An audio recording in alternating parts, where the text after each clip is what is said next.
Movie की शुरुआत में बक नाम के कुत्ते को दिखाते हैं। यहाँ आओ बक, ये बन ले लो, ऐसा कहकर एक आदमी उसे बुलाता है और उसे छोटा पीस देता है, पर बक बड़ा पीस खाकर चला जाता है। रास्ते में दो आदमी बड़ा आइस बार लेके जा रहे होते हैं। बक पाने के बदले आइस बार को चाटकर मजे से चला जाता है और पीछे से एक लड़की उसे न्यूज़पेपर लेने को कहती है। ये बक की ओनर की हाउसकीपर है। बक न्यूज़पेपर वाले से उस दिन का न्यूज़पेपर ले लेता है। रास्ते में एक पोस्टमैन साइकिल पर जा रहा होता है। उसे देखते ही न्यूज़पेपर वहीं छोड़कर बक उसका पीछे करने लगता है। पीछे से एक आदमी बक को देख रहा होता है और न्यूज़पेपर उठाकर पढ़ता है। उसमें छपा होता है कि इस ब्रीड का कुत्ता दिलाने वाले को मोटी रकम दी जाएगी। उसे पढ़कर वो आदमी बक को देखता है। बक पोस्टमैन का पीछा नहीं छोड़ता और कुछ दूर पर बेचारा पोस्टमैन गिर जाता है। वो हाउसकीपर से कहता है कि कुत्ता संभालो मैडम, मुझे मरवाओगी क्या? वो लड़की बक से कहती है, बक तुम घर जाओ और सबको जगाओ, गुड बॉय।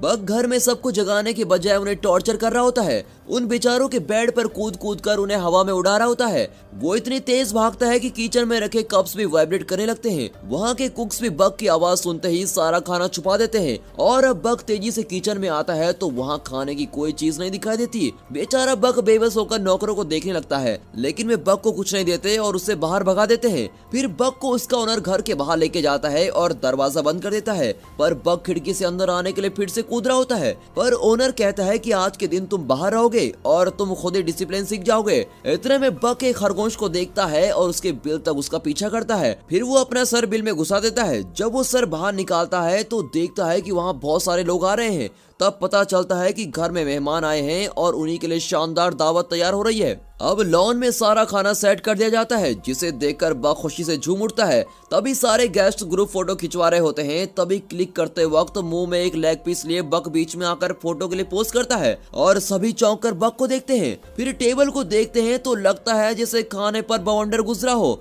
ओनर गुस्से में बक के मुंह से लेग पीस खींचता है, पर उसके हाथ में सिर्फ हड्डी आती है। स्मार्ट बॉय बक ने मांस ऑलरेडी खा लिया होता है। उस रात ओनर उसे डांटता है कि एक दिन भी तुम डिसिप्लिन फॉलो नहीं कर सकते क्या? आज सबके सामने तुमने मेरी नाक ही कटवा दी। ये कहकर वो दरवाजा बंद कर लेता है और बक को बाहर सोने को कहता है। सुबह होने पर एक आदमी वहां आकर बक को बुलाता है। बक सोचता है ये नया कैरेक्टर कौन है भाई। वो उस आदमी के पास जाता है। ये वही आदमी है जिसने पहले दिन न्यूज़पेपर का ऐड पढ़ा था। बक उसकी गाड़ी में बहुत सारा खाना देखता है और उसके अंदर चढ़ जाता है। तब अचानक कुछ लोग दरवाजा बंद कर देते हैं। अब वे बक को ट्रेन में कहीं लेके जा रहे होते हैं। बेचारा बक कंफ्यूज हो जाता है कि ये लोग उसे कहां लेके जाने वाले हैं और बॉक्स के छेद से वो बाहर देख रहा होता है। एक जगह पर उस बॉक्स को एक आदमी तोड़ता है। बक बाकी बॉक्स को खुद ही तोड़कर बाहर आ जाता है। वो आदमी डांटता है कि ओवर एक्टिंग मत कर, सिर्फ मेरे ऑर्डर्स फॉलो कर। बक उस पर झपड़ता है, पर वो छड़ी से उसे मारता है। अब बक किसी तरह संभल कर खड़ा हो जाता है। वो आदमी कहता है कि मेरी बात मानोगे तो नहीं मारूंगा, समझे? और डर के मारे बेचारा बक चुपचाप हो जाता है। फिर वो बक को एक खंभे से बांध देता है। बक रस्सी तोड़ता है और सबको धक्का देकर ऊपर भागता है। ऊपर जाकर पता चलता है कि वो एक शिप में है और वो शिप अलास्का जा रहा है। अब वे बक को एक बूढ़े के हवाले करते हैं। बक को वहाँ के लोगों के पहनावा थोड़ा अजीब सा लगता है। चलते चलते वो पहली बार बर्फ पर पैर रखता है और उस मोमेंट को बहुत ही एंजॉय कर रहा होता है। इतने में बर्फ गिरने लगता है और उसकी खुशी का तो ठिकाना नहीं होता। कुछ दूर पर वो जॉन नाम के एक बूढ़े से टकराता है। जॉन उसे देखकर चला जाता है, पर उसका माउथ ऑर्गन गिर जाता है। बक उसे उठाकर जॉन का पीछा करता है। अब जॉन शिप पर चढ़ जाता है और मुड़कर देखता है कि बक के मुंह में उसका माउथ ऑर्गन है। वो अपना माउथ ऑर्गन ले लेता है। तभी एक आदमी बक के गले में रस्सी डालकर लेके चला जाता है। बक को किसी पेट शॉप में छोड़कर वो चला जाता है। तब पैरोल्ट नाम का एक आदमी आकर बक को खरीद लेता है। फिर वो उसे लेकर एक बर्फीली जगह पे लेके जाता है, जहाँ लोग भारी बोझ लेकर एक रस्से की मदद से पहाड़ पर चढ़ रहे होते हैं। पैरोल्ट बक से कहता है तुम आगे जाना चाहते हो तो जा सकते हो। अब बक खुश होकर आगे बढ़ता है। ऊपर जाकर पता चलता है कि उस बर्फीले पहाड़ पर एक गांव बसा हुआ है। अब पैरोल्ट की असिस्टेंट फ्रेंकोइस को दिखाते हैं। वो पैरोल्ट से पूछती है मैंने 2 कुत्ते मांगे थे और आप एक ही लेके आए। पैरोल्ट कहता है कि ये एक ही 2 के बराबर है। फ्रेंकोइस बक को देखती है और उसे दूसरे कुत्तों से इंट्रोड्यूस करवाती है, जिनमें से एक हस्की ब्रीड का कुत्ता है। उसे देखकर कहती है कि यह है स्पिट्स और आज से यही तुम्हारा बॉस है। फिर वे कुत्तों को एक गाड़ी से बांध देते हैं और कुत्ते तेज दौड़ने लगते हैं। बक काम पर नया होने के कारण पहले डगमगाता है और सारे कुत्ते एक और भाग रहे होते हैं और बक किसी दूसरी डायरेक्शन में भाग रहा होता है। कुछ दूर पर गाड़ी उलटकर गिर जाती है। अगले दिन फिर से उसी तरह कुत्ते बांधे जाते हैं और वे कुछ पार्सल डिलीवर करते हैं। रात को सारे कुत्ते फिश खा रहे होते हैं। तब स्पिट्स बिल्कुल एक बॉस की तरह दूसरे कुत्ते का फिश छीनकर खाने लगता है। ये देखकर बक उस बेचारे को अपना फिश दे देता है। उसकी रहमदिली देखकर बाकी कुत्तों के दिल में बिग बी का गाना तेरे जैसा यार कहाँ कहाँ ऐसा याराना ये प्ले हो रहा होता है। अब अगले दिन वहाँ का तालाब फ्रीज हो जाता है। उसमें छोटा गड्ढा बनाकर स्पिट्स अकेला पानी पीता है और दूसरे कुत्तों को पीने नहीं देता। तभी बक पास एक बड़ा गड्ढा खोदकर दूसरे कुत्तों को पानी के लिए इंतजाम करवाता है। अब पैरोट और फ्रैंकोइस उस फ्रोजन लेक पर चल रहे होते हैं। अचानक बर्फ मेल्ट होता है और फ्रैंकोइस पानी में गिर जाती है। बक तुरंत दौड़कर पानी में कूद जाता है और फ्रैंकोइस को बचा लेता है, लेकिन खुद पानी में डूबने लगता है। बक बक चिल्लाकर पैरोट चिल्लाने लगता है और उसे हाथ देता है, पर वो नजर नहीं आता। पैरोट मायूस होकर बैठ जाता है। तभी उसे कोई एक छड़ी पकड़ाता है। वो उस छड़ी से बर्फ को तोड़ते हुए मुड़कर देखता है तो वहाँ बक खड़ा होता है। पैरोट खुशी से उसे गले लगा लेता है। स्पिट्स ये सब दूर से देख रहा होता है और उसे बक के नाम से अब चिढ़ होने लगती है। अगले सीन में बक एक रैबिट को पकड़ता है और उसे बिना कुछ किए छोड़ देता है। अब स्पिट्स उस रैबिट को चेस करके उसे मार डालता है। फिर वो आकर बक को देखता है। उसकी आंखों में साफ नजर आता है कि यहाँ एक ही गुंडा है और वो गुंडा मैं हूँ। वो कहता है पहले तुम कुत्तों के फेवरेट बने और अब ओनर के फेवरेट भी बन गए। मेरी जगह लेना चाहते हो तो मुझसे मुकाबला करो। फिर वो भागकर बक को अटैक करके उसको जमीन पर पटक देता है। फिर दूसरे कुत्तों से उसकी नस्लें कहते हैं देखा हमेशा मैं ही बॉस रहूंगा।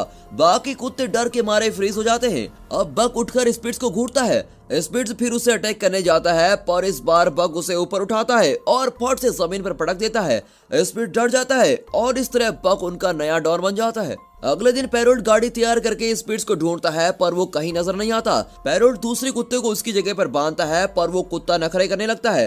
अब पैरोट परेशान होकर चला जाता है। तभी बक उस जगह पर आकर खड़ा होता है। पैरोट उसे शाबाशी देकर बेल्ट पहनाता है और गेट सेट गो कहते ही बक और उसके साथी तेज भागने लगते हैं। वहाँ कई रेंजर्स दौड़ रहे होते हैं। रेंजर्स के बीच बक की टीम अपने रथ को खींच रही होती है। इस सीन को शानदार नहीं तो और क्या कहेंगे। तभी पहाड़ से ढेर सारा बर्फ सरक कर तेजी से नीचे आ रहा होता है। भागते भागते बक कुछ प्लान कर रहा होता है। पैरोट चिल्लाता है, पर बक सीधे पहाड़ की ओर दौड़ता है। पहाड़ के नीचे गुफा होती है और बक की टीम तेजी से उस गुफा को पार कर लेती है और वे दूसरी तरफ निकल जाते हैं। इस तरह हमारा समझदार बग सबको बचा लेता है। फिर वे अपने डेस्टिनेशन की ओर दौड़ रहे होते हैं, पर वहाँ लोगों को देखकर बग सडन ब्रेक मारता है। उसे पता नहीं होता कि अगले सेकंड सारे कुत्ते उसके ऊपर क्रश करने वाले हैं। ये देखकर तो हमें भी हंसी आ जाती है। तभी पैरोट बग को बताता है कि हम सिर्फ लेटर्स डिलीवर नहीं करते, बल्कि उनमें कई लोगों का दुख सुख प्यार जैसे कई इमोशन का पैकेज डिलीवर करते हैं और ये हमारा काम नहीं बल्कि हमारी जिम्मेदारी है। अगले दिन वहाँ जॉन को देखकर बक फिर अचानक रुक जाता है और उसके साथी भी रुकते हैं,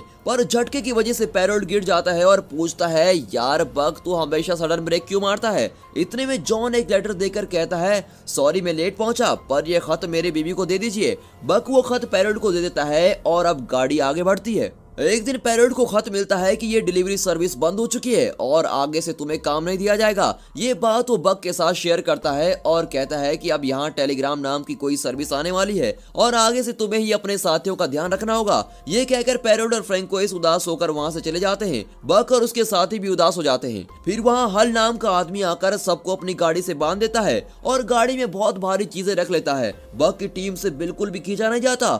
हल बक को छड़ी से मारने ही वाला होता है कि इतने में जॉन आकर वहां खड़ा होता है और बक को सहलाता है। फिर वो देखता है कि गाड़ी गड्ढे में फंसी हुई है और कहता है ये देखे बिना ही तुम बेचारे को मारने चले थे।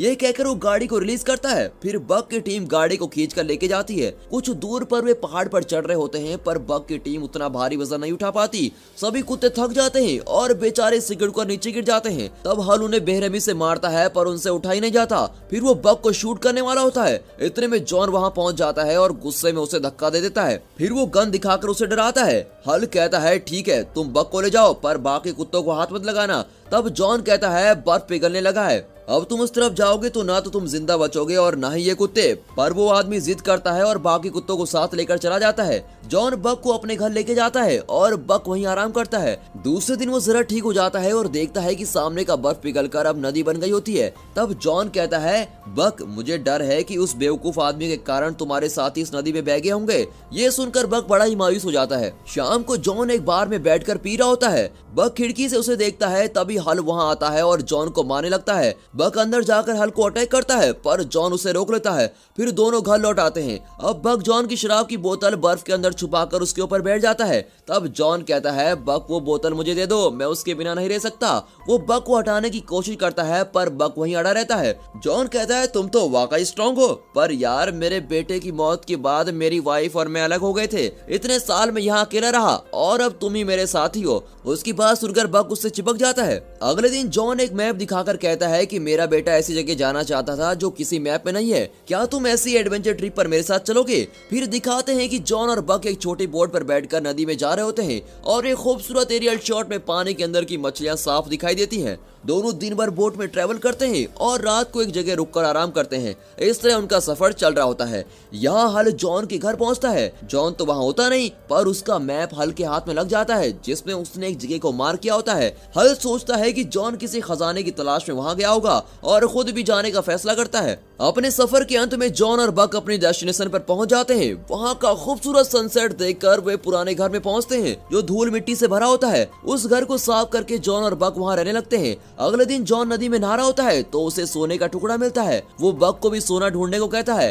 अब बक ढूंढकर एक पत्थर निकाल कर लाता है। जॉन कहता है उतना बड़ा नहीं बक, ऐसे छोटे छोटे टुकड़े हो तो मुझे दिखाओ। बक पत्थर फेंक देता है और अब की बार सोने का बड़ा सा टुकड़ा निकलता है, पर वो सोचता है कि जॉन को तो छोटा पत्थर चाहिए, इसलिए वो सोने को फिर से पानी में फेंक देता है। जॉन कहता है मेरे बेटे ने जो कहानियां पढ़ी थी वो शायद सच्ची हैं, इस जगह पर सोना ही सोना है। तभी बक वहाँ भागती हुई सफेद भेड़िनी का पीछा करता है। इतने में एक ग्रिजली बियर आकर बक को डराने लगता है और अब बक डरकर जंगल की ओर भागता है। अब वो सफेद भेड़िनी आकर बक के पैर पर मारकर भाग जाती है। बक अपना पैर उस भेड़िनी के फुटप्रिंट पर रखता है तो देखता है कि दोनों एकदम मैच होते हैं। अब बक को लगता है कि अरे ये तो मेरी नस्ल की लगती है। अगली सुबह बक नदी के किनारे लेटा होता है। भेड़ियों का एक झुंड वहाँ किसी सुअर का शिकार कर रहा होता है। उनमें से एक भेड़िया नदी में गिर जाता है और पानी के साथ खींचा चला जाता है। कुछ दूर पर एक पेड़ गिरा हुआ होता है और भेड़िया उसे पकड़ लेते हैं। इतने में बक जल्दी से जाकर उस पेड़ को जमीन की तरफ मोड़कर उसे बचा लेता है और अब सारे भेड़िए बक के फ्रेंड्स बन जाते हैं। वे बक को शिकार करना सिखाते हैं। बक हर चीज में माहिर हो जाता है। वो दूसरे जानवरों, पक्षियों और मछलियों का भी शिकार करता है, लेकिन वो अपना हर शिकार जॉन को ला कर देता है। जॉन हंसकर कहता है कि यार तुम्हारे रंग ढंग से तो लगता है कि तुम मुझे आदि मानव बना दोगे। जॉन देखता है कि बक उस सफेद भेड़नी के साथ घुल मिल गया है और उसने अपना जीवन साथी ढूंढ लिया है। उस रात वो बक से कहता है कि ये दुनिया बहुत ही बुरी है, कल क्या होगा ये कोई नहीं बता सकता। मैंने सोचा भी नहीं था कि मैं अपने बेटे को खो दूंगा, पर आज उसके बिना मैं अकेला जी रहा हूँ और अब तो मैं बूढ़ा भी हो चुका हूँ। तुम अपने जीवन साथी के साथ खुश रहना, इंसानों के झंझट में मत पड़ना। अब मेरा अंत आ गया है और मैं अपनी आखिरी सांस यही लूंगा। ये कहकर वो घर के अंदर चला जाता है। बक जंगल में जाकर भेड़ियों के साथ रहने लगता है। अब दिखाते हैं कि वो पुराना घर जल रहा होता है। उसे देखकर बक जंगल से निकलकर घर की ओर भागता है। इतने में हल जॉन को शूट कर देता है और उससे सोने का टुकड़ा मांगता है। जॉन उसे सोना दे देता है। सोना लेने के बाद हल उसे फिर से शूट करने जाता है कि इतने में बक उस पर अटैक करता है। हल उसे छड़ी दिखाता है, लेकिन बक छड़ी को मुंह में पकड़ लेता है और छड़ी के साथ ही हल को जलते हुए घर के अंदर खींच ले जाता है। उसे वहीं छोड़कर वो जॉन के पास आता है। जॉन की आंखें भर आती हैं और वो कहता है बक तुम मेरे लिए वापस आए, मेरा आखिरी समय आ गया है, तुम जाओ और अपने साथियों के साथ खुश रहो। ये कहकर वो बेचारा वहीं दम तोड़ देता है। अब बक वापस जंगल में अपने साथियों के साथ चला जाता है। फिर दिखाते हैं कि बक और सफेद भेड़नी के बच्चे हो जाते हैं। तभी एक दिन वही ग्रिजली बियर आकर बक को डराने लगता है। अब बक निडर होकर उसकी ओर जाता है तो वो ग्रिजली बियर चुपचाप रास्ता छोड़ देता है। अब बक जले हुए उस घर को देखता है और उसे उन सब की याद आती है जिन्होंने उसे पाला पोसा था और मुश्किल समय में उसका साथ दिया था। फिर ये सोचकर उसका चेहरा खिल जाता है कि कई मुश्किलों को पार करने के बाद अब वो एक झुंड का लीडर बन गया है। और बक की इसी सफलता के साथ ये मूवी यहाँ पर खत्म होती है। बक की लाइफ की तरह हमारी लाइफ में भी कई सारी प्रॉब्लम्स आएंगी, रास्ते बदलेंगे, लेकिन हम अपना लक्ष्य जरूर पाएंगे। और इसी विश्वास के साथ हम आपसे विदा लेते हैं। पर जाने से पहले आप इस वीडियो को लाइक और चैनल को सब्सक्राइब जरूर कीजिए और हाँ, साथ ही अपने फ्रेंड सर्कल में इस वीडियो को शेयर जरूर कीजिए। And finally thanks for watching.